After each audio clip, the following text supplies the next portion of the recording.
We're past all the bad ones, I should say. Now we're into like the watchable and good ones. I think. We're starting to compliment them more rather than just rag on them and like, oh, Yeah, they. I'm sure like people have tuned out now due to our negativity, but we do love this franchise. Believe me, but yeah, we're gonna fall over the later ones. yeah, Next oh, yeah, one, Tomorrow Never Dies.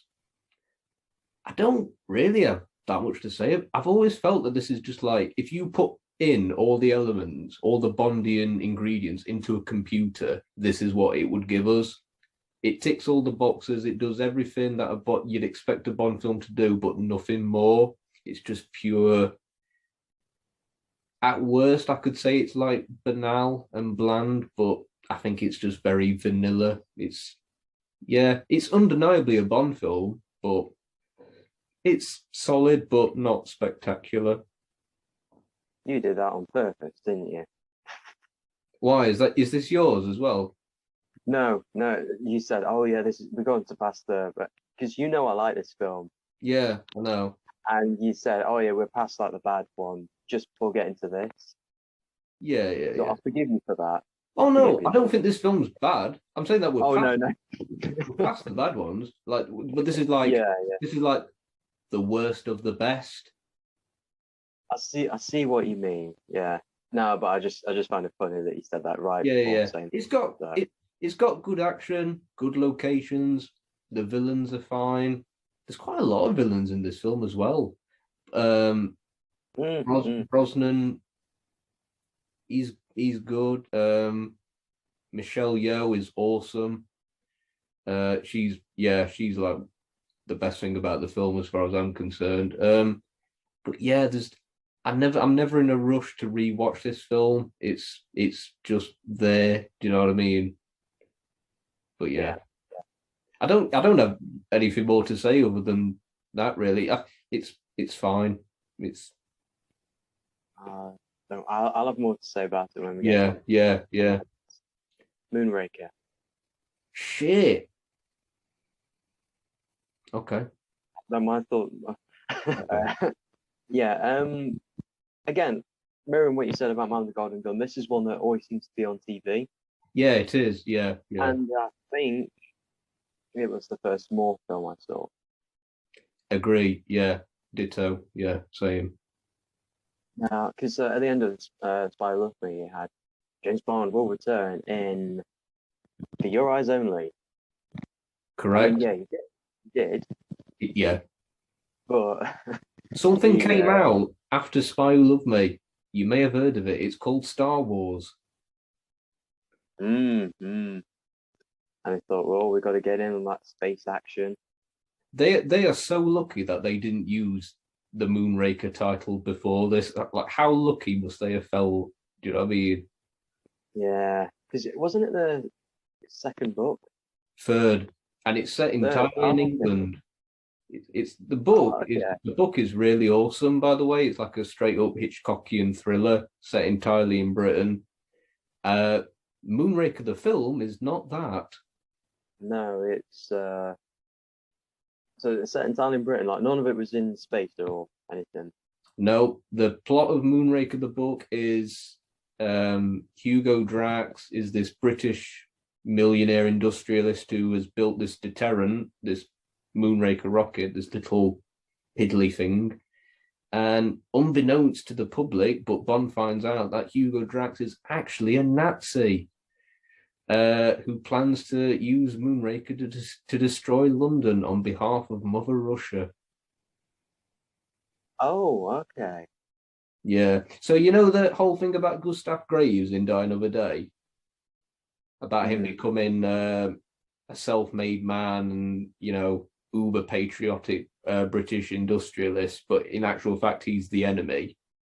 Mm. That's from Hugo Drax, the book. Oh, okay, yeah.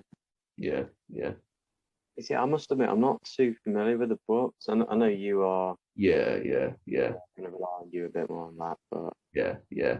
But yeah. What do you think of Hugo Drax in the film Moonraker? he is. If you were to ask a computer to say, oh yeah, what is a Bond villain? Bang, here, bang, and Really? that would be him because there's not much in the way of motivation, like eugenics and that. Like, oh, you want a proper civilization, like destroy. Again, big space weapon aimed at Earth, going to destroy Yeah. Earth, which Yeah. I mean, it's happened before, and Oh yeah. well, Yeah. it has happened again Yeah. after that. Yeah. I just feel that a lot of the elements were either contrived Hmm. or just to tick a box. Like we need to have space stuff in this one. Tick. Yeah. I think if they were going to do it like organically, maybe it would have been a little less like that. Yeah. I know some people like the campy elements in that, but Yeah. I'm not a big fan personally. It is worth noting that it's directed by Lewis Gilbert, who also did You Only Live Twice and The Spy Who Loved Me, all of which the broad strokes of the plot are basically the same. They just like took out, they just replaced certain things. Do you know what I mean? But yeah, that's either a good thing or a bad thing, depending on your perspective. Yeah, I have more to say about Moonraker actually, because I'm surprisingly positive about it, but we'll get onto that soon enough. Next one, and I'm sorry, Pierce, The World Is Not Enough. I thought this would be higher, to be honest, because I know that a lot of people hate this film. I've never hated it. In fact, I would have said that I love this film, but clearly I don't because it's still pretty low. But I've always quite liked this film. I think Pierce is at his best here. He's better here than he is in even Goldeneye. I think he's found his mark as Bond and whatnot. I like the idea of Electra King. And I say I like the idea of it. I don't necessarily like the execution. Obviously, there's things that don't work in the film. Christmas Jones. uh, yeah, I think this film has really good ideas that wouldn't be out of place nowadays, and I actually wish they do more stuff in that this film did in modern day Bond, but for some reason they don't. I love the whole bit in the opening sequence in London, with the boat and whatnot and the cigar girl. Yeah, I think it's perfectly fine. Good Bond. Mm. So on a star system, what would that be? About 3 stars, I should think. I don't like Renard. I don't care for the song by Garbage. I don't think the song is garbage, but it's pretty generic. But yeah, I think it has a lot of good ideas. It just they don't necessarily always work. I think this is like the first one as well to be written by is it Wade and Purvis, the screenwriters, who've done the scripts for every Bond film since then. Yeah, I think The World Is Not Enough is a perfectly good Bond film. I don't really get why so many people hate it. I like the stuff that they do with Judi Dench's M. I think that's very forward thinking, making her integral to the plot. Yeah. Or the last appearance of Desmond Llewellyn as you. Correct. Yeah. Yeah. Rest in peace. How many films was he in? He wasn't. He was in all of them except Doctor No and Live and Let Die. So Because in Doctor No, he's in it's Major Boothroyd. Yeah. And then he gets recast, and so he would have been in 17. 17. Yeah. Wow. Yeah. But yeah, World Is Not Enough. Thunderball. Ditto. Same. Wow. Okay. Yeah, but Thunderball, um, again, yeah, it's iconic. Blah blah blah blah. I just felt it was a bit slow in some cases, but at the same time, it did have some good moments. The thing about Thunderball for me is by the way, I'm very surprised that it's exactly the same place on ours. But anyway, when I was a Bond fan growing up, and this is like pre Daniel Craig, and when I like bought the magazines and stuff, and you saw like those polls like best Bond ever and whatnot, Goldfinger was always number one, and Thunderball was always number two, or vice versa. And I didn't see Thunderball. Ironically, I think was one of the last ones I saw, as in like because I didn't see them in order, obviously. Um, but I'd heard like great things. I was like, oh, it's like the top five best action movies, best Bond. And Goldfinger obviously set the gold standard, pun intended. But Thunderball was like a huge success, like a major fucking blockbuster. But I was baffled by how bored I was watching it, and my opinion of it hasn't really changed.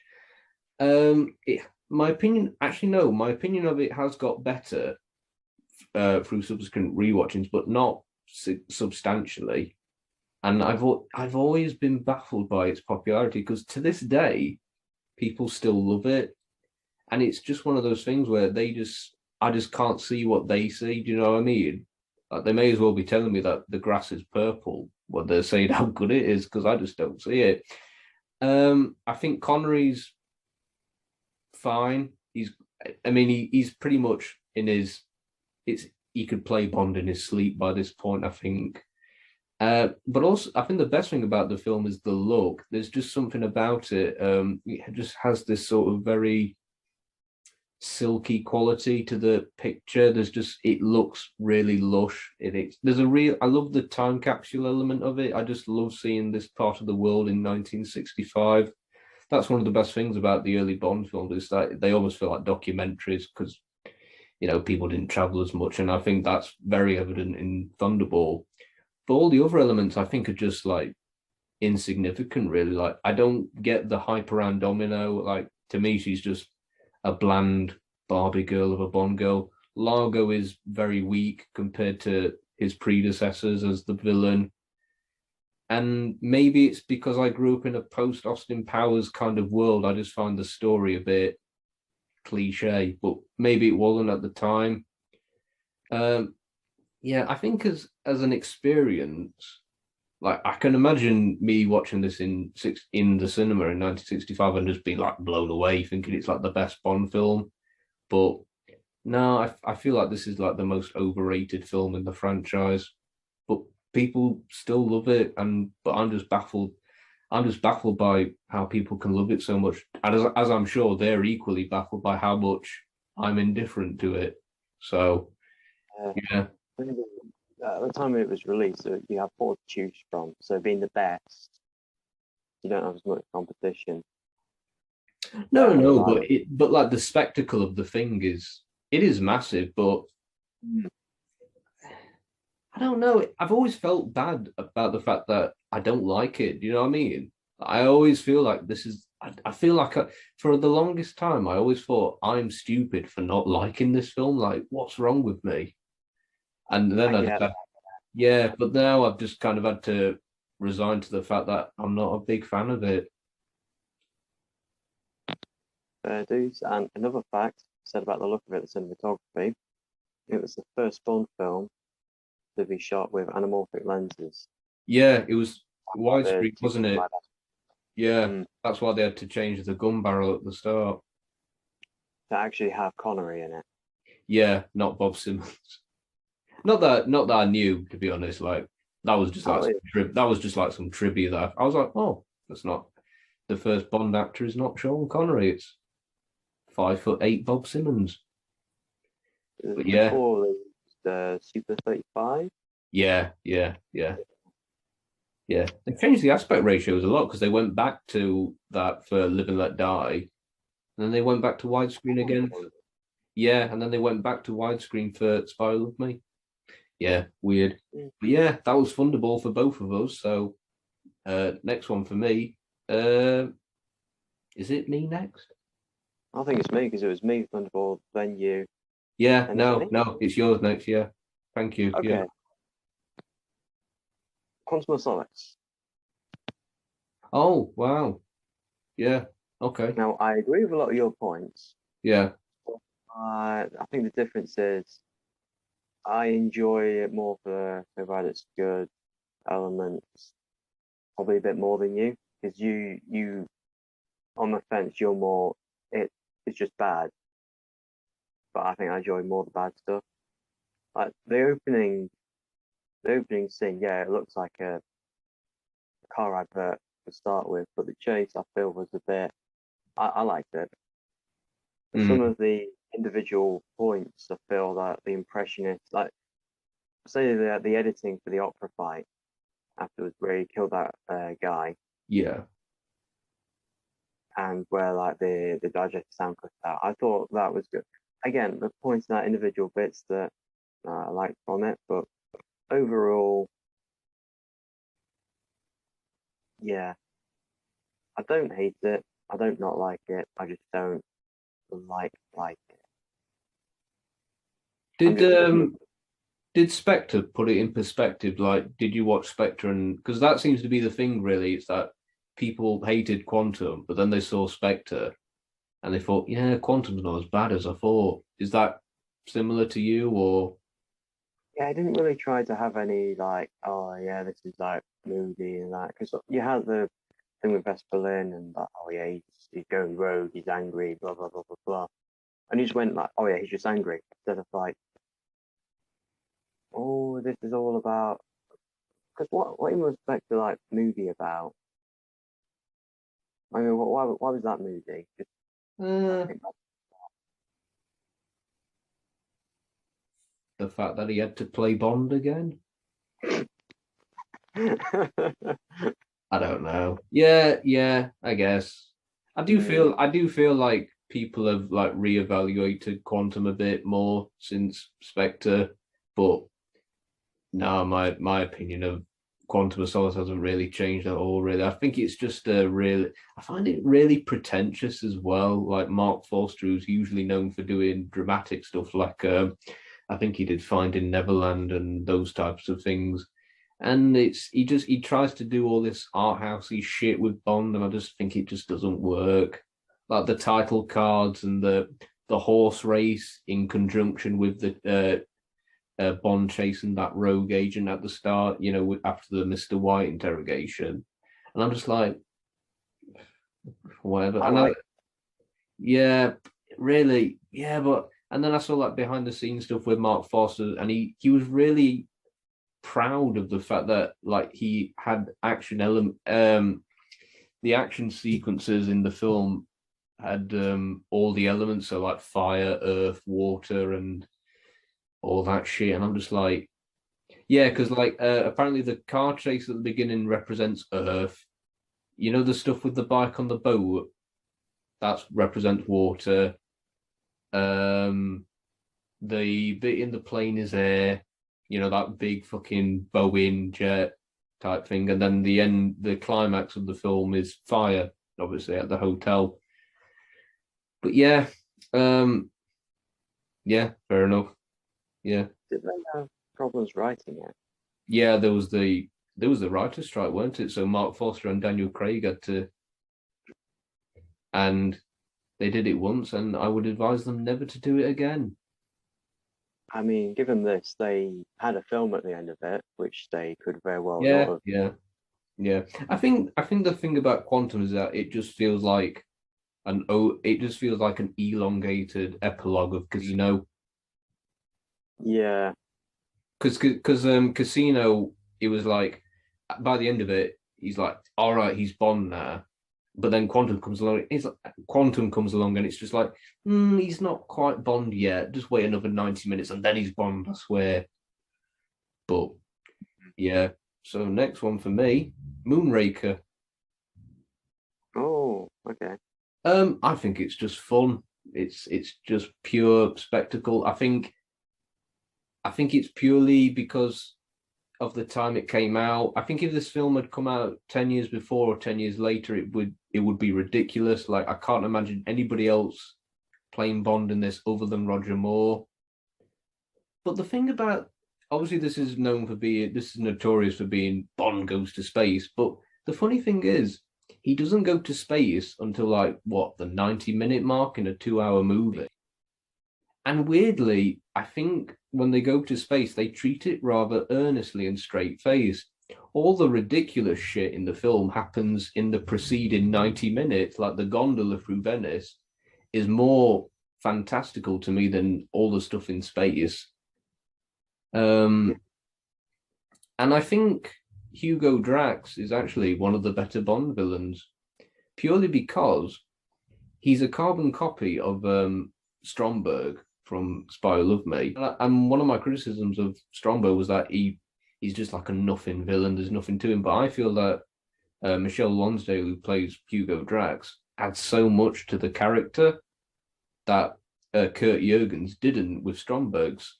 And I just find there's like a real cool menace to Drax. Like he doesn't do a lot, he doesn't move, he's very economical. But yeah, I think Moonraker is just a pure spectacle. Like it is ridiculous, but if you're in the right mood, you'll have a hell of a time. Also, shout out to the double taking pigeon. Oh, there were quite a few gags in it, which if you like the campiness, you would Yeah. be like, Oh, the gondola scene through Venice, there's like a gag every 2 milliseconds.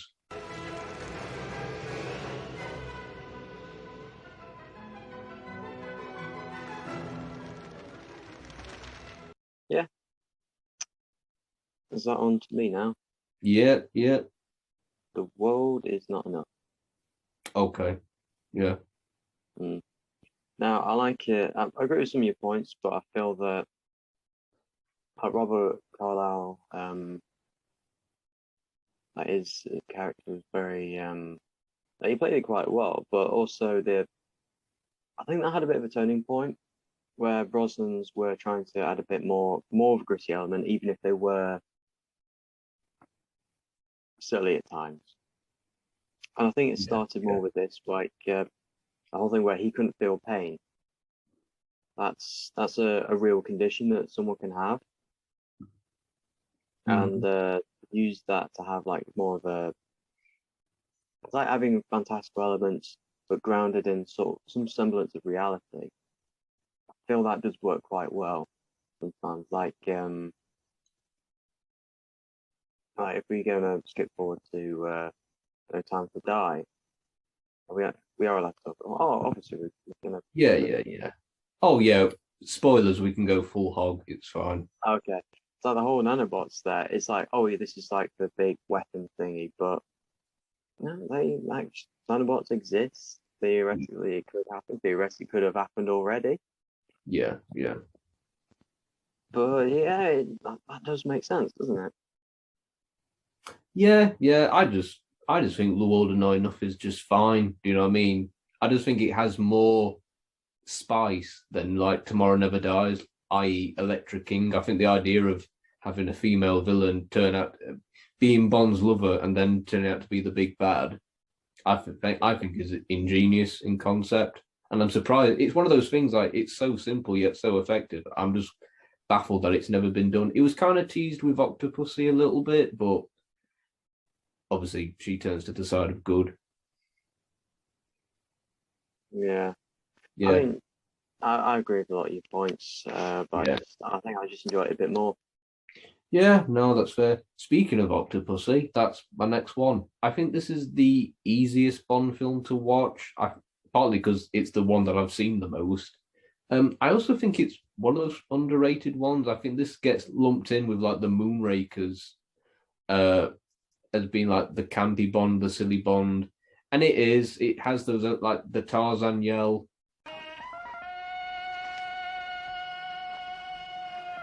Yeah, and obviously Bond dressing up as a clown. But I actually think beneath all that is a really gripping Cold War thriller. Yeah. Yeah, I think Octopussy is it is one of my go-to Bond films whenever I just want to have a good time. I love the India setting. It's one of those I'm just like I'm baffled. Like, why did they not go to India earlier?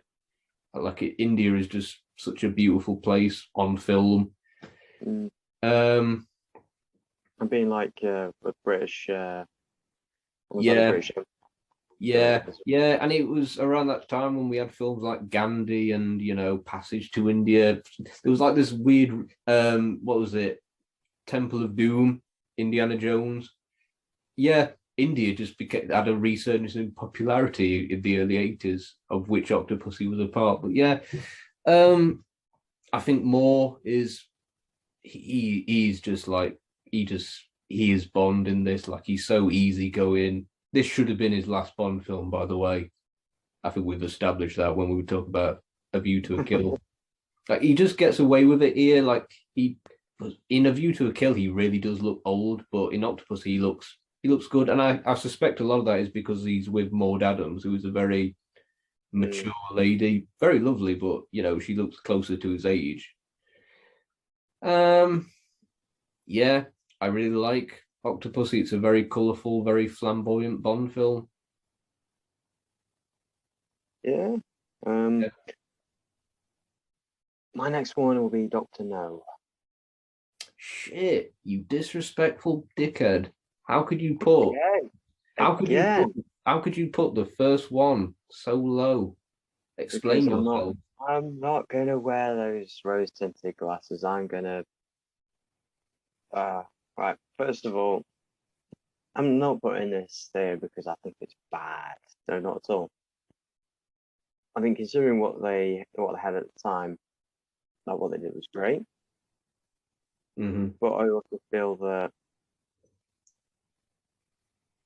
what they didn't really have the formula down, did they? Like, they had a lot of it there. Like Connery, I feel that he did a good job of it. I think he's great. I think he nails it in Doctor No. I think it's one of the best parts of the film. Oh yeah, yeah. The A lot of opening it, the opening bit where he's in the club, his introduction is as good as any scene in the franchise, I think. Yeah. I need another 1,000. I admire your courage, Miss. Trench. Sylvia Trench. I admire your luck, Mr. Bond. James Bond. yeah, I just feel that the execution and the everything else around it just wasn't there. Yeah. I'm not saying that as to be like, oh yeah, this is bad, because of course it's not going to be there. But I'm feeling as Yeah. they've definitely made some improvements on it, and to do that, I can't put this higher on the list. Yeah. It is the first film, so everything they do after this has a bit more sugar and spice peppered on, you know what I mean? Sprinkled Yeah, on. yeah, Yeah, I no. think that, yeah, definitely. No, that's fair. No, I'll talk more about Doctor No soon enough because I've got it surprisingly high actually.